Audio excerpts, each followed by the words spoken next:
Բարի երեկո հարգելի հետևորդներ, 168 TV-ի եթերում ռևյուն է։ Տաղավարում հյուրընկալել ենք քաղտեխնոլոգ Վիգեն Հակոբյանին։ Բարև ձեզ, պարոն Հակոբյան։ Բավական հետաքրքիր եւ այսպես ասած մտահոգիչ զարգացումներ են տեղի ունենում միջազգային հարաբերություններում համաշխարհային մակարդակով եւ ինչպես հայտնի է Միացյալ Նահանգների նախագահը հայտարարել է խաղաղության խորհուրդ ստեղծելու մասին, ինչպես տեղեկացել է վարչապետի մամուլի խոսնակը Նիկոլ Փաշինյանը Թրամփի հրավերով կմիանա ԱՄՆ նախագահի ձևավորած խաղաղության խորհրդին, որը Թրամփի վարչակազմը դիտարկում է որպես ՄԱԿ-ի պոտենցիալ փոխարինող։ Եվ այսօրվա տեղեկություններով Ադրբեջանը եւս ընդունել է այս հրավերը։ Ձեզ ինչ է ընդհանրապես այս խաղաղության խորհուրդը եւ ինչ աշխարհակարգ է փորձում հաստատել Միացյալ Նահանգների նախագահի։ Ընդհանրապես բոլոր այն գործընթացները, որոնք հիմա տեղի ունենում, ես կարծում եմ պետք է դիտարկել աշխարհի նոր վերաձևավորման, այսպես ասենք, տրամաբանության մեջ։ Այսինքն ձևավորվում է նոր աշխարհակարգ, նոր խաղի կանոններով, նոր ուժի կենտրոններով, այսինքն արձանագրվող ուժի կենտրոններով, ովքեր որ այսպես դիմանում են այս նոր աշխարհակարգի ձևավորման տեմպին եւ ռեսուրսային պայքարին, իրենք ապագայում իրենց ուրույն տեղն են ունենալու այդ համակարգում։ Նման պարագայում իհարկե նոր ձևավորող ֆորմատներն էլ բնականon են եւ այս տեսակետից, ինչպես դուք արդեն նշեցիք, այս խաղաղության խորհուրդը ինքը կարող է ամենայն հավանականությամբ, եթե ոչ ուղղակիորեն փոխարինողը լինել օրինակ ՄԱԿ-ի ֆորմատի, ապա ինչ որ մի ինստիտուտ է, որը որ ամենայն հավանականությամբ կարող է նաեւ հիմք հանդիսանալ ապագա այսպես համաշխարհային որևէ ինստիտուտի ձևավորմանը, ինչպես ժամանակին դա ազգերի լիգան էր, ՄԱԿ-ն է եւ այլը, կարող է, եթե իհարկե ուժային հիմնական կենտրոնները գան այն եզրակացության, որ նման կառույցների կարիք առհասարակ կա, որովհետեւ միշտ չի, որ ՄԱԿ է եղել, միշտ չի, որ ազգերի լիգա է եղել, այսինքն դա ժամանակի պահանջ է եղել, այս հնարավորությունների սահմանում են ամեն ինչը արվում։ Այս տեսակետից գուցե այս խորհուրդը նման մի բան լինի, նման մի ֆորմատի սկիզբ լինի, բայց վստահ չեմ, որ սա հենց այն է, ինչ պետք է փոխարինի ՄԱԿ-ին, բայց ամեն դեպքում Թրամփը եւ ոչ միայն Թրամփը, այլ նաեւ կարծում եմ այստեղ Թրամփի անունն է անընդհատ հնչում, բայց չեմ կարծում, որ սա Թրամփը միայնակ է այս հարցերը լուծում, ես նկատի չունեմ նույնիսկ Թրամփի հետևում կանգնած ամերիկյան ուժերը կամ այն ուժերը, որոնք Թրամփի հետևում են ընդհանրապես կանգնած, այլ ուժային կենտրոնների միջև ես կարծում եմ որոշակի կոնսենսուսներ են ձևավորվում, որի արդյունքում նման կառույցներ են ստեղծվում։ Այն երևույթը, որ արդեն, եթե չեմ սխալվում, մոտ 58 երկրի է ուղարկվել նման հրավեր, ցույց է տալիս, որ իրականում այստեղ այնքան էլ թիրախավորված չէ այս հրավերները, այսինքն նրանք, ովքեր որ տվյալ պարագայում, տվյալ ժամանակաշրջանում թեկուզ քիչ թե շատ տրենդի մեջ են եղել, ինչ որ մի process-ի մեջ են եղել, ինչպես Հայաստանը եւ Ադրբեջանը, ասենք Թրամփի այսպես ծրագրերում Նոբելյան մրցանակ ստանալու համար ինչ որ մի կետ են եղել, ինչ որ մի որոշակի այսպես ասենք հետաքրքրություն են առաջացրել, աշխարհում իրենք հրավիրվում են, բնականաբար հրավիրվում են բոլոր ուժային կենտրոնների ղեկավարները, բնականաբար հրավիրվում են կարևորագույն զարգացած երկրների, ազդեցիկ երկրների ղեկավարները, բայց տեսեք, եթե մենք հիմա դիտարկում ենք այդ հրավիրվածների ցանկը, ապա բոլոր կամ արդեն կայացած ուժային կենտրոններն են, պայմանական ասած, շատ ուժային կամ ազդեցիկ երկրները, ինչպես եվրոպական շատ երկրներ, այնպես էլ այն երկրներ, ինչպիսին Հայաստանն է, Ադրբեջանն է կամ նույն Ուկրաինան, որոնք որոշակի հետաքրքրություն, որոշակի դերակատարում վերջին շրջանում ունեցել են, ռեգիոնալ կամ նույնիսկ համաշխարհային մասշտաբով։ Ես կարծում եմ առայժմ ոչ ավելին է։ Իսկ այս ներկա միտումները, որ մենք տեսնում ենք միջազգային հարաբերություններում, սկսած Վենեսուելայից եւ Թրամփի հավակնությունները այլ երկրների նկատմամբ, այդ թվում Գրենլանդիան, նա այսպես ասած հայտարարություններ անում նաեւ Լատինական Ամերիկայի այլ երկրների նկատմամբ, դեպի ուր են տանում այս ամբողջ զարգացումները եւ դեպի ինչպիսի աշխարհակարգ։ որտեղ շատ են հիմա խոսում նոր աշխարհակարգի մասին Միացյալ Նահանգների, Չինաստանի, Ռուսաստանի եւ գուցե այլ ազդեցիկ դերակատարների միջեւ։ Քանի որ հին աշխարհակարգը պարզ է որ փլուզվել է եւ հիմա գոյություն ունի այսպես կոչված հին աշխարհակարգի աշխարհակարգում սահմանված նորմերը, խաղի կանոնները, միջազգային նորմեր, իրավունք եւ այլը, այդ ամեն ինչը գոյություն ունի, հիմա ըստ էության այն փուլն է, երբ նոր աշխարհակարգի ձևավորման գործընթացում ավելի շատ նախապատվություն տրվում է ուժային գործոնին, այսինքն ռեսուրսային գործոններին։ Յուրաքանչյուր երկիր, որը որ հավակնություններ ունի իր տեղ ունենալ արևիտակ նոր աշխարհակարգում, փորձում է իր հաղթաթղթերով, իր սեփական հաղթաթղթերով առաջ շարժվել, փորձել սեղանին դնել իր, այսպես ասենք, բանակցային լուրջ ռեսուրսը, որը հիմնված է հիմնականում կամ ուժային գործոնի վրա, կամ տնտեսական, այսպես ասենք, առավելությունների վրա, կամ այլ ինչ-որ գործոնների վրա։ Տվյալ պարագայում մենք գտնվում ենք, այսպես ասում էին, չէ, ասենք, ջունգլիների օրենքի բանը նման մի փուլում, երբ յուրաքանչյուրը փորձում է իրենը վեսնել, այ հետո երբ որ ասենք նոր աշխարհակարգը այսպես կձևավորվի, արդեն իսկ սահմանված սահմանների այսպես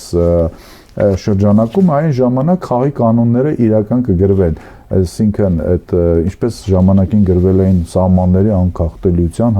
սովորաբար միշտ պատերազմների հետևանքով է, չէ՞, ցավոք սրտի այդ ամենը։ Դե ընդհանուր առմամբ, եթե գլոբալ առումով վերցնենք, ապա աշխարհը չհայտարարված համաշխարհային այսպես պերմանենտ պատերազմների մեջ է գտնվում։ Եթե Ուկրաինան, եթե Ռուսաստանը մարտնչում է, ասենք, այն միջև վերջերս այդպես էինք անվանում հավաքական արևմուտքի դեմ, օրինակ, չէ, այսինքն դա իրականում ռուս-ուկրաինական պատերազմ չէ։ Հիմա հավաքական արևմուտք չէ։ Հիմա հավաքական արևմուտք չկա, հիմա հավաքական արևմուտք չկա նաև այն պատճառով, որ այսպես այս փուլում եվրոպական միությունը տվյալ դեպքում կամ եվրոպական միության բյուրոկրատիան այլևս առանձնապես մրցունակ չէ եւ չի դիմանում, ասենք, Միացյալ Նահանգների մի կողմից, թե մյուս կողմից նաև Ռուսաստանի, այսպես ասենք, չի կարողանում դիմադրել ամբողջ ուժով, այսինքն Եվրոպային իր տեղն են դրել։ Տվյալ դեպքում եւ Միացյալ Նահանգները եւ Ռուսաստանը։ Երբ ասում ենք նոր աշխարհակարգ է ձևավորվում, դա նշանակում է, որ նաև փորձում են ուժային կենտրոնները, նրանք ովքեր որ հավակնություն ունեն գեոքաղաքական նշանակություն ունենալ, որովհետև կան երկրներ, որոնք իսկապես գեոքաղաքական վաղուց կենտրոններ են, գեոքաղաքական, ասենք Միացյալ Նահանգներ, Չինաստան, ժամանակին Միացյալ Եվրոպաներ, Ռուսաստանը սովետական միության, խորհրդային միության փլուզումից հետո կորցրել էր այդ կարգավիճակը, լավագույն դեպքում կարող էր կոչվել ազդեցիկ ռեգիոնալ, այսպես ասենք, ռեգիոնալ տերություն։ Հիմա այս ուկրաինական պատերազմից հետո, եթե իրեն հաջողվում է արձանագրել, այսպես ասենք, հաղթանակ, ապա ըստ էության ինքը վերադարձնում է սովետական միության ժամանակ այդ գեոքաղաքական կայսրության կարգավիճակը, ուղղակի արդեն որպես Ռուսաստանի դաշնություն այս առումով։ Սովետական միությունը արևելյան Եվրոպայի մեծ մասը գրավել էր, հիմա Ուկրաինան գրավել էր, հիմա գրավելով չի միայն ըստ էության։ Այսինքն, տեսեք, յուրաքանչյուրը իր հաղթաթուղթը ունի, չէ՞։ Ռուսաստանի հաղթաթուղթը դա իր, այսպես զենքը զինատեսակն է, իր զինված ուժերն են հիմնականում, որովհետև Ռուսաստանը դա տեխնոլոգիական տիրություն չի, ընդհանրապես տնտեսությունը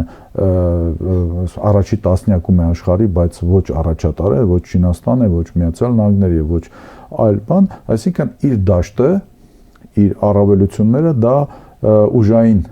ուժային ոլորտում են այս առումով։ Եվ երբ հիմա մենք խոսում էինք, չէ, ձեր հարցում կար Վենեսուելա, Գրենլանդիայի հարցերը, այսինքն Միացյալ Նահանգների հավակնությունները, այն ինչ որ անում են հիմա Միացյալ Նահանգները, այսինքն այդ ուժային ռեսուրսով հարց լուծելու այդ մեթոդը, դա ես կարծում եմ ամենաշատը նաև ձեռ է տալիս Ռուսաստանին, որտեղ դա Ռուսաստանի դաշտն է, Ռուսաստանը այդտեղ մրցունակ է։ Կամ ոչ է նույնիսկ կարելի ասել, հա։ Եվ ոչն է եւ մրցունակ է ընդհանրապես, այսինքն եթե դա լիներ օրինակ այդ մրցակցությունը տեխնոլոգիայի տնտեսության ոլորտում, ապա Ռուսաստանը միևնույն է փորձելու էր ամեն ինչ տեղափոխել ուժային դաշտ, որովհետեւ յուրաքանչյուրը փորձում է այն դաշտում խաղալ կամ այն դաշտ տեղափոխել այդ պայքարը, այդ թվում աշխարհի վերաձևավորման այս փուլը, որը մենք կոչեցինք ուժային փուլ, ջունգլիների, այսպես ասենք, դարաշրջան, յուրաքանչյուրը հիմա Միացյալ Նահանգները այն ինչ որ անում են, ասենք օրինակ Վենեսուելայի кейսը կամ Գրլանդիայի նկատմամբ հավակնությունները, այստեղ ես չեմ խոսում ինչ նպատակներ ունեն, Կուբա եւ հավակնություն, այսինքն ուղղակիորեն հիշում եք հայտարարություն եղավ, որ սա այս մայրցամաքը, ասենք, չէ, ամերիկյան մայրցամաքը իրենց հետաքրքրությունների զոնան է, չէ։ Ինչու Կանադան է գումարեք, Կանադայի հետ կապված այդ պատմությունները, այսինքն լայն առումով, այսպես ասած, արևմտյան գիսագունդը, որը Միացյալ Նահանգները հայտարարել են, դա իրենց հետաքրքրությունների, իրենց ազդեցության գոտին է եւ իրենք այնտեղ փաստացի, եթե կարողանում են, անում են այն, ինչ որ կարող են անել։ Բնականաբար սա այս նախադեպային վարքագիծ է, որը թույլ է տալիս նույն Ռուսաստանին նույնը անել այն տարածաշրջանների նկատմամբ, որոնք ինքը կհամարի իր ավանդական կամ նոր ազդեցության ոլորտներ, նույնը վերաբերում է Չինաստանին, ասենք, օրինակ զարմանալի չի լինի, եթե Չինաստանն էլ, ասենք, Չինաստանը մի քիչ այլ ոճի, այսպես ասենք, դիվանագիտություն ունի, այսպես իրենք այդ հայտարարությունների, այդքան այս աղմկոտ հայտարարություններով չեն շարժվում առաջ, այսպես գործը անում են, հետո են հայտարարում դրա մասին, ասենք, եթե հայտարարի, որ Թայվանի հարցն էլ ինքը կլուծի այնպես ինչպես ինքը կցանկանա կամ կկարողանա այս առումով։ Ես կարծում եմ Տրամպի Վենեսուելան кейսը դա նախադեպ է, վարքագծային նախադեպ է այսօրվա միջազգային հարաբերություններում, որպեսզի դրանով շարժվեն նաև բոլոր նրանք, ովքեր կարողանան նման կերպ իրենց ազդեցությունը կամ վերականգնել իրենց նախանշած տարածքներում կամ ռեգիոններում այսպես նախադեպ է կամ նոր հավակնությունների մասին կարող են հայտարարել։ Հիմա ի վերջո նույն Գրելանդիան դա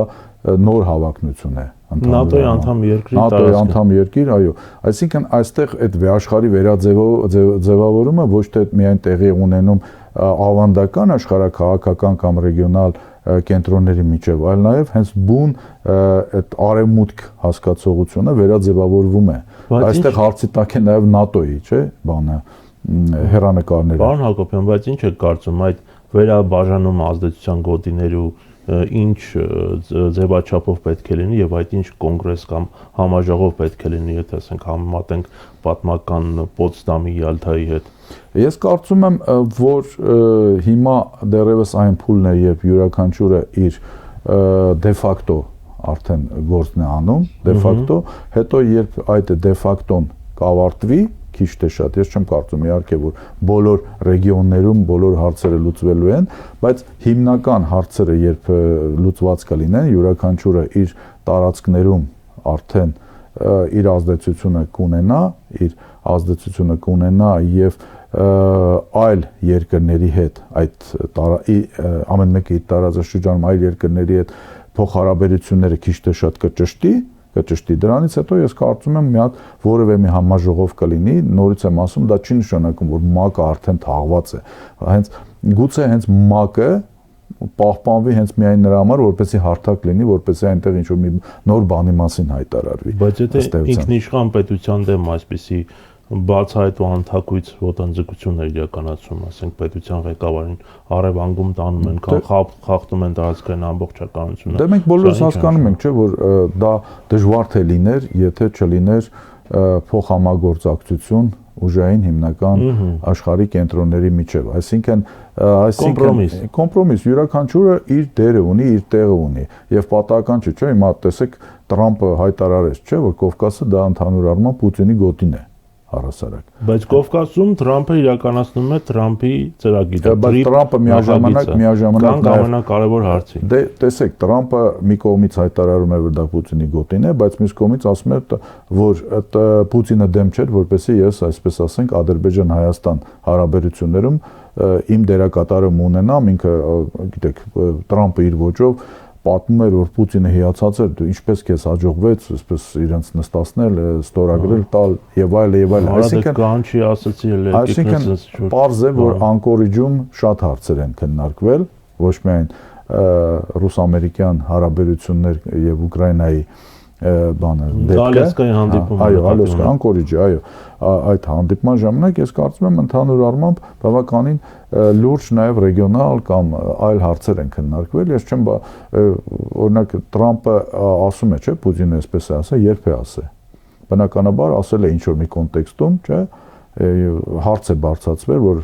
ասենք Միացյալ Նահանգները ցանկություն ունեն այսպեսի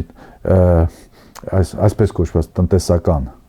բան պրոյեկտ իրականացնել եւ Պուտինը այսպես ասենք ասել է որ չնայած դա ըստ Տրամպի իր գոտին է Տրամպն է ասել չնայած կամ Տրամպը թույլտվություն է խնդրել կամ բանակցել է չէ այսինքն մենք ենթադրենք որ Տրամպը այդ բանակցությունների ժամանակ հարցրել ասել է գիտես ինչ սա պարոն Պուտին կամ ինչպես իրենք են շփվում Վլադիմիր հա սա քո գոտին է Կովկասը բայց այսպեսի բան կա միտք կա գուցե անեմ եւ այսպես ասենք Պուտինը ասել է իհարկե եթե դա հնարավոր է անենք բնականաբար սա չի նշանակում որ Ռուսաստանը Կովկասից հեռանում է ես կարծում եմ որ Ռուսաստանը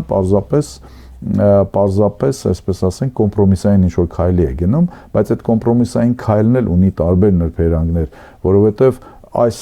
միջին գոտու նախագիծը այդ թվում նաեւ այդ միջանցքային կամ չգիտեմ այլ տրամաբանությամբ էս որ Սյունիքով անցնելու էր սա միշտ եղել է անգլիական նախագիծ այսպես ասենք որը որ Թուրանի նախագծի հետ կապված բնականաբար ինչ որ կարևոր հանգամանք էր եւ անգլիացիները եւ բնականաբար թուրքերը բավականին երկար ժամանակ փորձում էին այս հարցը լուծել այդ միջանցքը այսպես ասենք բացել եւ ես կարծում եմ որ հիմա երբ փաստացի ռուսները եւ ամերիկացիները դա արդեն փաստացի կարող ենք ասել այս նախագիծը իրենցով են անում սա նշանակում է իրենք դուրս են մղում այստեղից ըստ էության անգլիացիներին տվյալ պարագայում սա կարծում եմ շատ ցավոտ հարց է անգլիացիների համար։ Չէ, կարծում որ Թուրքիան ու Ադրբեջանն են իրենցով անում այս ծրագիրը։ Գիտեք, ընդհանուր առմամբ իրենք բնականաբար օգտվողներն են, ամենամեծ շահառուներն են այս պահի դրությամբ կարող են լինել, բայց այնուամենայնիվ նախագծի մոդերատորությունը վերցնում է իր վրա այս պահի դրությամբ գոնե ֆորմալ առումով միայն Միացյալ Նահանգները, բայց բոլորս չէ, բայց ամենայն դեպս իմ կարծիքով գալու է մի ժամանակ, երբ հայտարարվելու է, որ ասենք պարզվի, որ այդ Միացյալ Նահանգների 74%-ը, որոնք իրենք ունեն այս տրիպի նախագծում, իրենք գիտեք կարող են փոխանցել այլ երկրներին, չէ, վաճառել, փոխանցել, չգիտեմ, իրենց ակցիաները, ես չեմ բացառում, որ ավելի շուտ դա մի մասը կփոխանցվի Ռուսաստանին, քան օրինակ նույն Ադրբեջանին կամ Թուրքիային, թեպետ իհարկե մենք իրավունք ունենք մտահոգված լինել, քանի դեռ մենք չգիտենք այս ամեն ինչը։ Ես այստեղ պետք է հիշեցնեմ Արարատ Միրզոյանի արտգործնախարարի այն խոսքը, որ ամերիկյան կողմի հետ չի քննարկվել ոչ Ռուսաստանի, ոչ Թուրքիայի ներգրավման հարցը տրիպ նախագծի Ադրբեջանի մասին չասաց։ Ես ընդհանրապես կարծում եմ, որ Արարատ Միրզոյանը տվյալ դեպքում գուցե ճիշտ է ասում, չի քննարկվել, բայց չի էլ քննարկվելու առհասարակ։ Ես մի քիչ դժվար եմ պատկերացնում, որ այսօրվա Հայաստանը իր այսօրվա իշխանություններով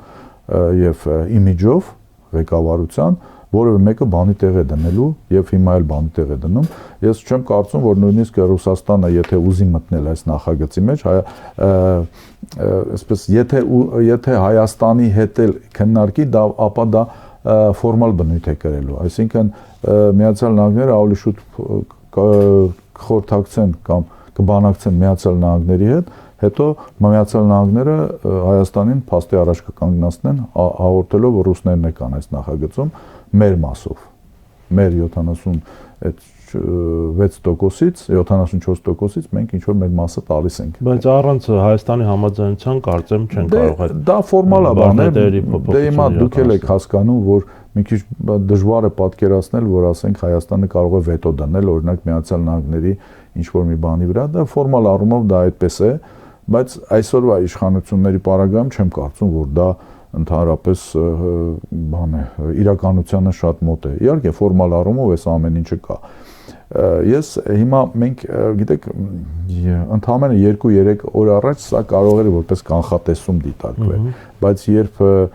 Միացյալ Նահանգների նախագահ ուղղակիորեն հայտարարում է, որ Կովկասը դա Պուտինի գոտին է, սա արդեն իսկ մեսիջ է, որ ըստ էության Կովկասի շուրջ կան որոշակի պայմանավորվածություններ եւ այստեղ, այսպես ասում են, խաղալու տեղ կա, բանակցելու տեղ կա այս առումով։ Եվ Միացյալ Նահանգները փաստացի իրենք ասում են, որ իրենք են փորձում տեղավորվել ռուսների գոտում, ոչ թե ռուսներն են տեղավորվելու ամերիկյան գոտում։ Եվ հիմա Վենեսուելա, Կուբա կլինի թե մի այլ բաներ, մի այլ ոլորտներ, որտեղ աչք է փակվելու Միացյալ Նահանգների, ասենք, գործողությունների վրա, դրանք որոշակի գին ունեն։ Այդ գինը նաև կարող է լինել Կովկասը որոշակի։ Այսինքն փող համաձայնություն է, սակարկություն է, սա մեծ աշխարհի վերաձևավորում կամ ազդեցության վերաբաժանում է տեղ ունենում, բնական է, որ Ռուսաստանը պետք է ասի, որ սա հետխորհրդային տարածք է եւ իմ ազդեցության գոտին այդպես, չէ՞, այսինքն թույլ չի տա նման բան։ Դեռ տեսնում ենք, որ Ռուսաստանի դիրքերը բավական թուլացած են։ Իհարկե, Ռուսաստանի դիրքերը զգալիորեն թուլացած են առհասարակ, բայց Ռուսաստանի դիրքերը իրենք զգալիորեն թուլացած են առանձնապես այն հանգամանքով, որ Ուկրաինայի պատերազմը դեռևս շարունակում է, այսինքն ռեսուրսային է։ Ռուսաստանը ինքն է մտել այդ պատերազմ, այս մեթոդը Ռուսաստանը ինքն է ընտրել, ռեսուրսային պատերազմ վարելու, այսինքն դա բլիցկրիգ չի։ Բլիցկրիգ գուցե սկզբից նախատեսվում էր, դժվար է ասել 22 թվականի փետրվարի 22-ին, գուցե հենց այդպիսի ինչ-որ մի բան էր նախատեսվում, բոլոր հիմքերը կան այդպես մտածելու, բայց հետագայում ըստ էության Ռուսաստանը ընտրեց ռեսուրսային պատերազմի, մաշեցնելու, այսպես ասենք, շատ դանդաղ, երկար գնալու բան եւ հետագայում ադապտացվելով այդ ռեժիմին Ռուսաստանը, ըստ էության Ռուսաստանը ավելի շուտ ուժեղանում է այս ընթացքում, որովհետեւ ամբողջ ռազմաարդյունաբերական համալիրը հիմա ամբողջ թափով աշխատում է։ Ռազմաարդյունաբերական համալիրը դարձել է այն լակամացիվը, որը առաջ է տանում տնտեսության այլ ոլորտները։ Երկրի ներսում իրենք փաստացի մաքրեցին հին էլիտային եւ փորձում են նոր էլիտա ձևավորել, այսպես կոչված, ասենք, հայրենասիրական էլիտա, այսինքն Ռուսաստանը կոնսոլիդացվում է ներսում նոր արժեհամակարգային ինչ-որ բաների մեջ, ավելի պատրաստ լինելով աշխարհի վերաձևավորման այս նոր փուլին։ Այսինքն, երբ մենք ասում ենք Ռուսաստանը բավականին թուլացած է, բայց մենք հաշվի առնենք այն, որ Ռուսաստանը հիմա ուղղակի զբաղված է շատ հարցերով, բայց պատկերացրեք, որ մոտ ամիսներին ուկրաինական չեք կարծում, որ Ռուսաստանի դիտավորյալ են ներգրավել Ուկրաինայի այս կոնֆլիկտի մեջ, որպեսզի զբաղված լինի հենց այդ հարցերով։ Գիտեք, Ռուսաստանին իհարկե ներգրավել են դրա մեջ, բայց Ռուսաստանին միշտ հիմնականում ներգրավել են այն բանի համար, որպեսզի այդ միացյալ Եվրոպայի գաղափարը, որը որ միշտ լինում է Ռուսաստանի եւ Գերմանիայի միջև, երբ Ռուսաստանը եւ Գերմանիան իրար հետ լեզու են գտնում ընդհանրապես։ Պատմության ցանկացած փուլում, որովհետեւ Ռուսաստանը եւ Գերմանիան իմ կարծիքով իրենք բնական դաշնակիցներ են ընդհանուր առմամբ, ընդհանուր շահերով եւ այլ ամբիցիաներով նույնիսկ, երբ Ռուսաստանը եւ Գերմանիան, ասենք, իրար հետ կարողանում են լեզու գտնել եւ փորձում են ընդհանուր Եվրոպա կառուցել, դա կլինի մի ֆորմատում ընդհանուր, ինչպես պրոյեկտը գիտեք, միշտ ասվում է, չէ, բանից Լիսաբոնից մինչև Վլադիվոստոկ այդ պրոյեկտը, եվրազիական ինչ-որ մոդել, միշտ գտնվում է, միշտ, ասենք, կան ուժեր, որոնք փորձում են խափանել դա։ Երկրորդ համաշխարհային պատերազմի ժամանակ, հիմա լավ է թե վատ է, ասենք, կար Ռուսաստանի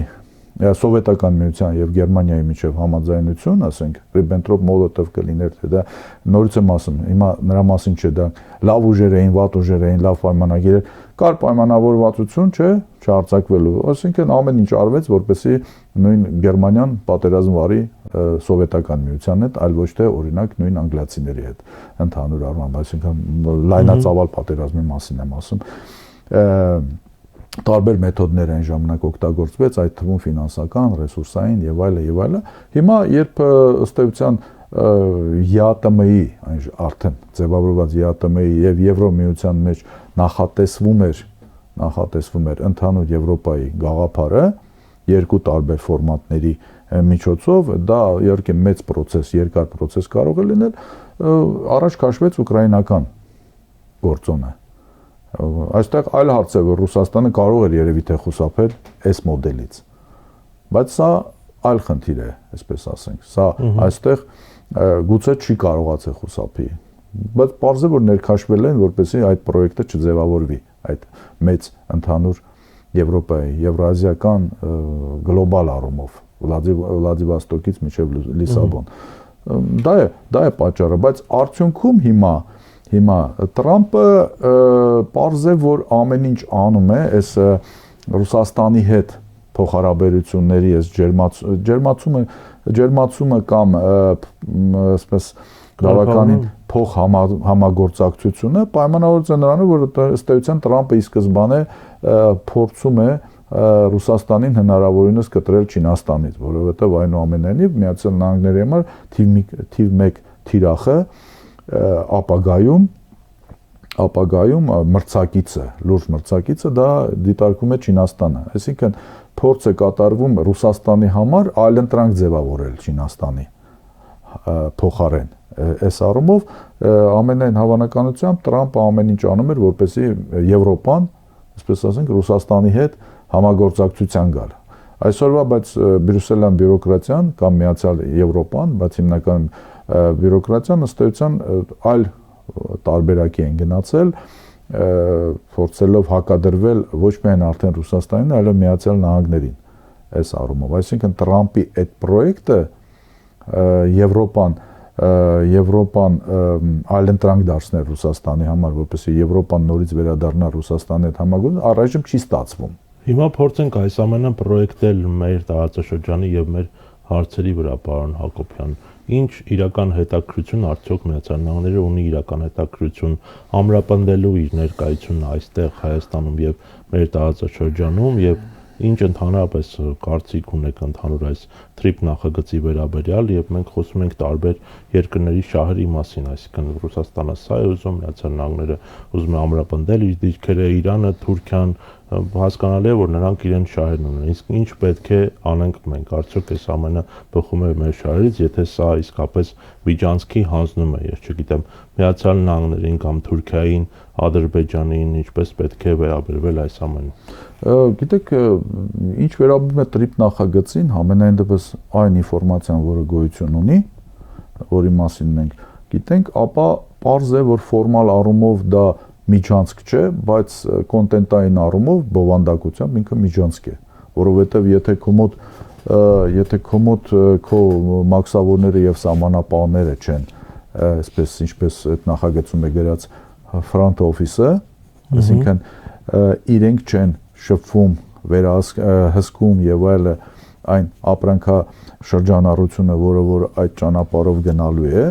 այլ ընդամենը դու back office-ի դեր ունես եւ ընդամենը քեզ փոխանցելու են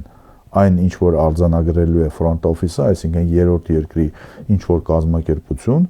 ընդունենք դա ամերիկյան կազմակերպություն է, ապա պարզ է, որ հենց միջանցքային տրամաբանությունը հենց դրանից է բխում է, այսինքն միջանցքը հենց դա է, երբ որ քո սահմանապահները եւ մաքսավորները ամբողջովին իրենք չեն վերահսկում այդ ամեն ինչը, այլ ընդամենը ինֆորմացիա են ստանում փաստացի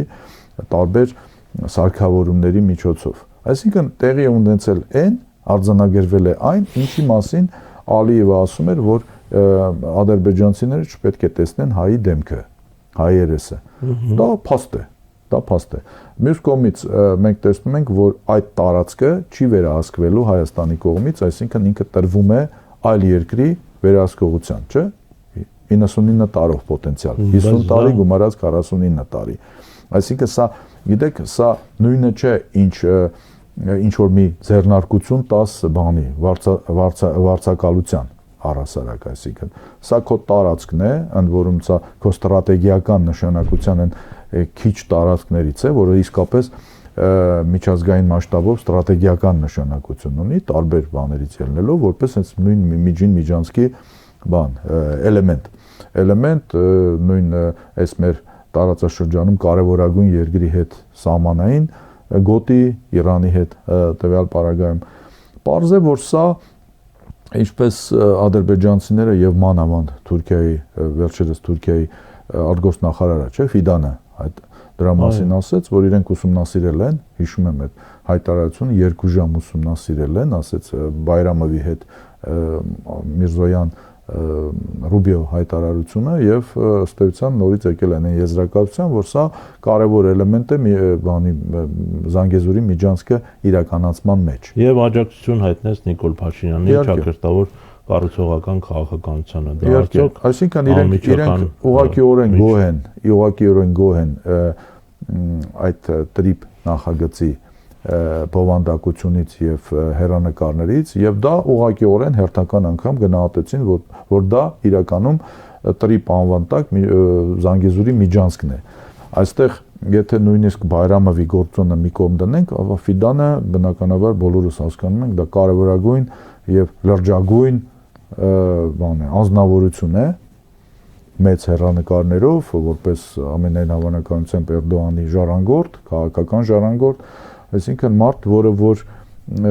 իր գործի բնույթով եւ նախկին գործնեության գործիք բնույթով շատ լավ տեղեկացված է, թե իրականում, ասենք, ինչ է ստորագրվում, ինչ է խոսվում, այդ թվում նաեւ փակ դռների հետևում։ Հիշեցնեմ, որ Ֆիդանը հետախուզության ղեկավարն էր Թուրքիայի, հա, եւ շատ մեծ դերակատարում եւ ազդեցություն ունի ոչ միայն Թուրքիայում, այլ նաեւ տարածաշրջանում, այսինքն հենց այնպես հայտարարություններ չեն արվում։ Ինչ վերաբերում է աջակցության մասին հայտարարությանը, ապա առաջի հայացքից թվում է, որ դա կարող է լինել հայտարարություն, որը որ գուցե նույնիսկ ընդդիմությանն է ձեռ տալի Հայաստանի, որովհետեւ Հայաստանի ընդդիմությանը, ինչպես ասում են, լեզու են դնում բերանը, ասում են, որ Հայաստանի ընդդիմությունը միշտ ասել է, որ Հայաստանի իշխանությունները կատարում են փաստացի Թուրքիայի, Ադրբեջանի շատ հրահանգները, Հայաստանը գնում է դեպի Թուրքիա, այլ ոչ թե դեպի Արևմուտք եւ այլ, այսինքն այս խոսույթին կարծես թե հիմնավորում է տրվում այս առումով։ Իհարկե, սա առաջի հայացքից է եւ հենց Ֆիդանի գործոնն է այդտեղ կարեւոր, որ Ֆիդանը հենց այնպես ոչ մի բան չէր հայտարարի, առավել եւս, եթե դուք նայել եք այդ իր ասուլիսը, որի ժամանակ ասում էր, երբ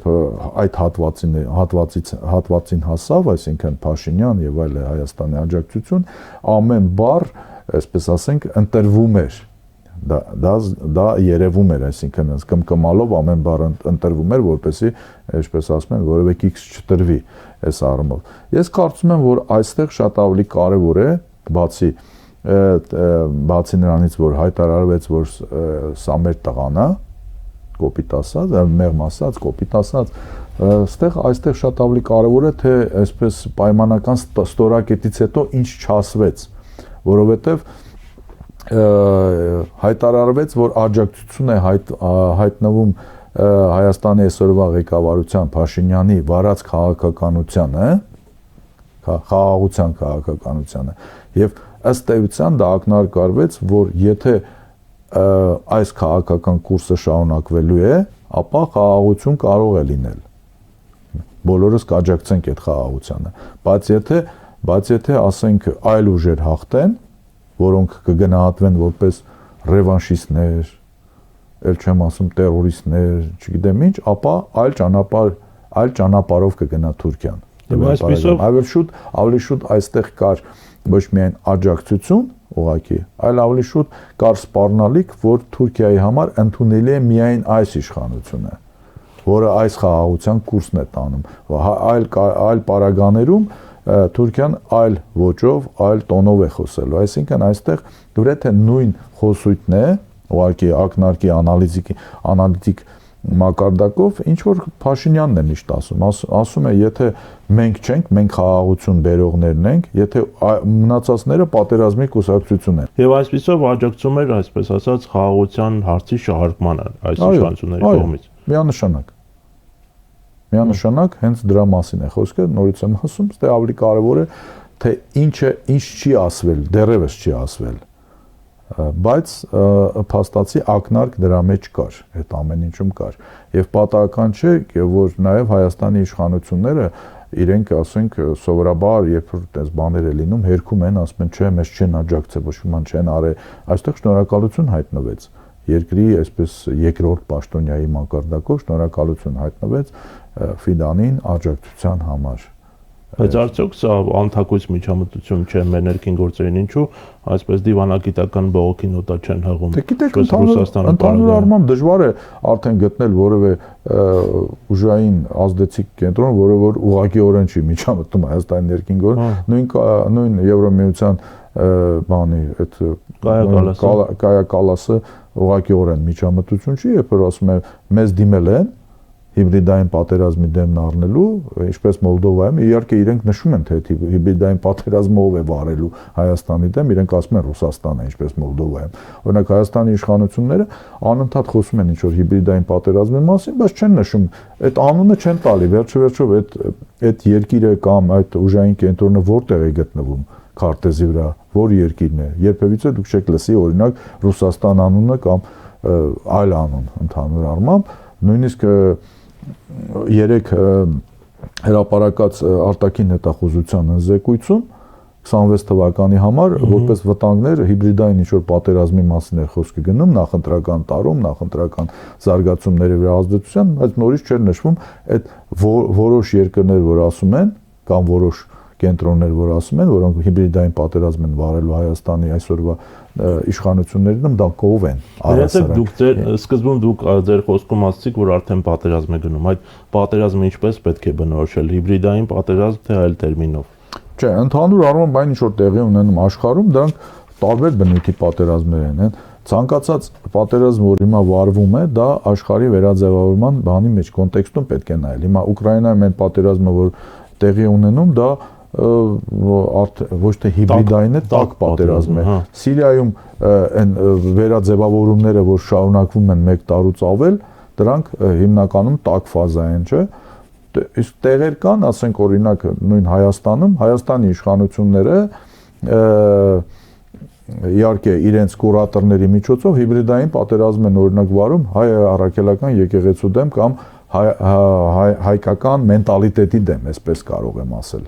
ընդհանուր առմամբ, այսինքն տարբեր տեղեր, տարբեր բնույթի է այդ պատերազմը։ Այդ պատերազմը ամեն ինչ տեղավորվում է աշխարհի նոր վերաձևավորման կոնտեքստում, ընդհանուր առմամբ, յուրաքանչյուրի իր չափով, իր մեթոդոլոգիայով, բայց եթե մենք աշխարհի վերաձևավորումը աշխարհի վերաձևավորման ծիրում դիտարկենք նաև օրինակ 20 թվականի պատերազմը, հայ-ադրբեջանական պատերազմը, ի վերջո դա էլ էր դրա բանը, չէ, պետք էր ազատել օրինակ Արցախը Իրանի դեմ հնարավոր գործողությունների համար, ճանապարհը, այս ամեն ինչը դրա տակ նայվում է։ Երբեմն դա տակ ֆազա է ունենում, երբեմն ունենում է հիբրիդային պատերազմի ոճի մեջ է լինում, այդ գործիքակազմն է օգտագործվում, բայց այդ ամեն ինչը, այսպես ասենք, յուրաքանչյուր փուլում իր կիրառությունն է ունենում։ Հիմա երբ ասվում է, որ Հայաստանի դեմ հիբրիդային պատերազմ է վարվում, ընդհանուր առմամբ։ Հիմա նույն հաջողությամբ իհարկե մենք կարող ենք ասել, որ Եվրոպան փաստացի միջամտում է, ուղղակիորեն միջամտում է, ընդ որում անթակույց կոնկրետ ֆինանսավորմամբ, ընդ որում ենթադրում եմ, որ սա վերջի ֆինանսավորումը չէ, տարբեր ֆոնդերի միջոցով էլ կարող է լինել, տարբեր են հասարակական սեկտորի խողովակներով, այսինքն գուցե 15 միլիոնով չի սահմանափակվելու, նույն Թուրքիան ուղղակիորեն անկախ նրանից թե ինչ է ակնարկում, ինչ չի ասում, ինչ է ասում, դիվանագիտական է, թե դիվանագիտական չէ, ուղղակիորեն ասում է, որ աջակցում է կուրսին, քաղաքական, հա, կուրսին, որ վարում է այս իշխանությունը, այսինքն իրենց նախապատվությունները հայտնում են, իսկ եթե հաշվի առնենք այն հանգամանքը, որ 21 թվականին, երբ հայաստանյան գլխավոր շտաբը հայտարարություն արեց, համապատասխան հիշում եք իշխանությունների վերաբերյալ, Թուրքիայի գրեթե բոլոր ինստիտուտները հայտարարեցին, որ իրենց համար անընդունելի է Հայաստանում, ասենք, ռազմական բանը, չեմ հիշում այդ բառը, հեղաշրջում կար, թե ռազմական միջամտություն եւ նույնիսկ սպառնում էին, որ իրենք միջամտեն այս տեսակետից։ Այդ իսկ պատճառով իրենք էլ են ստեղծել այդ նախադեպը եւ եթե իրենք ասում են A, մենք ենթադրում ենք, որ ասելու են նաեւ B եւ C-ել են ասելու, եթե պետք լինի այս առումով։ Այսինքն միջամտում են։ Հիմա այս առումով ասել, որ Ռուսաստանն էլ է միջամտում, իհարկե միջամտում է, միջամտելու է, եթե այսպես շարունակվի, որովհետեւ եթե որպես թիրախ ընտրում են Ռուսաստանին, ասում են, որ հիբրիդային պատերազմը Ռուսաստանն է վարելու եւ Ռուսաստանի դեմ պայքարելու համար Հայաստանի այսօրվա իշխանություններին 15 միլիոն են տալու, բնականաբար ես ենթադրում եմ, որ Ռուսաստանը չի նստելու ծալած ձեռքերը եւ ինչպես Տրամփն է ասում, իր ազդեցության գոտում անտարբեր նայելու թե ուրիշները ինչպես են ինչեր են անում եւ Հայաստանը դառնալու է այսպես ասած հիբրիդային պատերազմի թատերաբեմ։ Հայաստանը արդեն դարձվել է հիբրիդային պատերազմի թատերաբեմ, իսկական հիբրիդային պատերազմի թատերաբեմ, այն պայից սկսած, երբ ըստ էության մի կողմից գտնվում է Հայաստանում ռուսական ռազմաբազան, հետո բերել էին հիշում եք եվրոպական դիտորդներին սահմանների վրա տեղադրել հիմա մի կողմից ֆորմալ առումով նույն ռազմական բազան կա կամ նույն տարածքում գտնվում են ռուս սահմանապահները, բայց որոշ սահմանակետերից տեղեկություններ կան, որ ուզում են հանել, օրինակ Ախուրիկից, ուզում են հանել, կարան հանեն, բայց նույն այդ տրիպի գոտում գտնվում են ռուսական սահմանապահները, չէ՞, եւ ռուսները դրա մասին էին ասում էին, որ իրենք պետք է լինեն տրիպ նախագծում, որովհետեւ Հայաստանը ԵԱՏՄ անդամ է, այսինքն դա համապատասխան ռեժիմ է, առևտրային ռեժիմ է, այսինքն չի կարող մի գոտին Հայաստանի մի ռեժիմով աշխատել, մնացած գոտիները, այսպես ասենք, այլ ԵԱՏՄ-ի ռեժիմով, մյուսը ասենք տրիպի ռեժիմով, որը չգիտեմ ինչ ռեժիմ է։ Դեռևս ասում էին, որ դա երկաթգիծը դա ռուսական բանի տակ է, կառավարման տակ է, եւ վերջապես ասում էին, չէ, որ այդ անվտանգությունը, սահմանային անվտանգությունը այդ գոտում ռուսական սահմանապահներն են վարում, այսինքն ռուսները ուղղակիորեն իրենց իրավական հավակնություններն էին, իրավական հիմքի վրա հավակնությունների մասին էին ասում։ Իսկ երբ ասում են, որ մեր սահմանապահներն են ընդ վերահսկում այդ ամեն ինչը, դա նշանակում է, որ իրենք ակնարկում են, որ անվտանգությունը այնուամենայնիվ մենք պետք է վերահսկենք։ Այսինքն այստեղ նաև ակնարկ է, որ նոյեմբերի 9-ը դե ֆակտո կարող է լինել, ասենք նույն տրիպի շրջանակում, այսինքն ի վերջո նոյեմբերի 9-ի փաստաթղթի 9-րդ այդ կետը ինչի մասին էր, որ ռուսական FSB-ի սահմանապահ հենց զորքերը իրենք պետք է վերահսկեն իրավիճակը, ոչ թե հսկեն, այլ վերահսկեն իրավիճակը, հիմա այդ նույն ակնարկն էր առհասարակ։ Այսինքն ռուսները չեն հրաժարվել նոյեմբերի 9-ի 9-րդ կետի իրագործման հնարավորությունից։ Գուցե փորձելու են տեղավորվել այս նոր բանի մեջ, ֆորմատի մեջ կապված, ասենք, տրիպի հետ։ Եվ այսպիսով, պարոն Հակոբյան, եթե փորձենք ամփոփել մեր այս զրույցը, ինչ է կարծում, ապագայում մենք փաստացի արձանագրում ենք, որ այս տրիպ նախագիծը չի բխում Հայաստանի շահերից, եւ սա ինքնիշխանության եւ տարածքի հանձնում է Աստված գիտի ում, ամերիկացիներին, Միացյալ Նահանգներին, ամերիկյան մասնավոր կազմակերպությանը կամ գուցե այլ երկրների։ Ապագայում հնարավոր կլինի ձեզ այն չեղարկել եւ երբ մենք այսպես կդադարենք լինել որպես հանրություն, կդադարենք լինել դիտորդի դերում։ Ես չեմ կարծում, որ նույնիսկ եթե Հայաստանում իշխանափոխություն լինի, ապա տրիպ նախագիծը որպես նախագիծ ինքը չեղարկվելու է, այսինքն Հայաստանի նոր իշխանությունները իրենք նման կտրուկ քայլերի են դիմելու։ Ես կարծում եմ փորձ է արվելու տրիպ նախագիծը հնարավորինս ադապտացնել հայաստանյան իրական շահերին առհասարակ։ Այսինքն փորձ է արվելու այնպիսի փոփոխություններ մտցնել այդ ամեն ինչի մեջ, թե նախագծային առումով, թե մասնակիցների առումով, թե Հայաստանին տրամադրվող լիազորությունների առումով այնպիսի փոփոխություններ մտցնել, որպեսզի հնարավորինս շահավետ դարձնել Հայաստանի Հանրապետության համար, թե անվտանգային առումով, թե տնտեսական առումով այս նախագծի իրականացումը։ Եվ գիտեք, պատահական չի, որ այսօր Հայաստանում գործող հիմնական ընդդիմադիր ուժերից եւ որևէ մեկը կտրուկ հայտարարություններ տրիպի վերաբերյալ, այսինքն որ գալու ենք իշխանության եւ թեման փակելու ենք առհասարակ եւ այլը չի արվում։ Ավելի շատ կան առաջարկներ, եթե կարելի է այս բառը օգտագործեմ, տյունինգ անելու այս նախագիծը։ Նույն երկրորդ նախագահը հիշում եք իր ասուլիսի ժամանակ առաջարկում էր Տրամպին առաջարկել, որպեսզի դեպի Ադրբեջանով շարունակվի այս ամեն ինչը, որպեսզի այսպես հավասար այդ պարիտետային բաները լինի թե Ադրբեջանի հետ կապված, թե Ադրբեջանում, թե Հայաստանի առումով, եւ Տրամպին էլ առաջարկում էր, որ Տրամպը ըստ էության իր ազդեցությունը էլ ավելի ընդլայնի։ Այսինքն, այդպես տարբեր բաներ կան։ Ես բոլոր նախագծերը, որի մասին խոսվում է, դա ավելի շուտ եղած այս նախագիծը իսկապես շահավետ դարձնել Հայաստանի համար եւ հնարավորինս նվազեցնել միջանցքային տրամաբանությունը։ Դա ես կարծում եմ հնարավոր է անել, այսինքն այնպես անել, որպեսզի, ասենք, այդ միջանցքային տրամաբանությունը չլինի, որովհետեւ ես չեմ կարծում, որ դա Տրամպին ամենաշատն է հետաքրքրում, ասենք, այս ճանապարհը միջանցքային տրամաբանություն ունի, թե ոչ միջանցքային։ Ուղղակի բանակցողն է թույլ դեմը իդեմս Հայաստանի իշխանությունների չեն կարողանում, այսպես ասենք, Հայաստանի շահը ավելի ցայտուն դարձնել, որպեսզի, ասենք, նույն Տրամպը, որը ավելի շատ մտածում է բիզնեսի մասին, վերջո այս նախագիծը նաև բիզնեսի մասին է ընդհանուր առմամբ, ոչ միայն աշխարհաքաղաքական է կամ քաղաքական է նախևրաջ Ադրբեջանի եւ Թուրքիայի համար, Ռուսաստանի համար, այն առումով, որ իր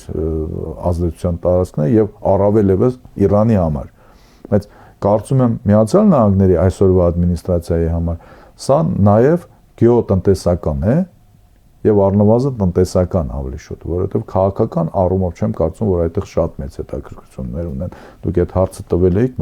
ես չէի պատասխանել, հիմա ասում եմ։ Չեմ կարծում, որ Միացյալ Նահանգների համար սա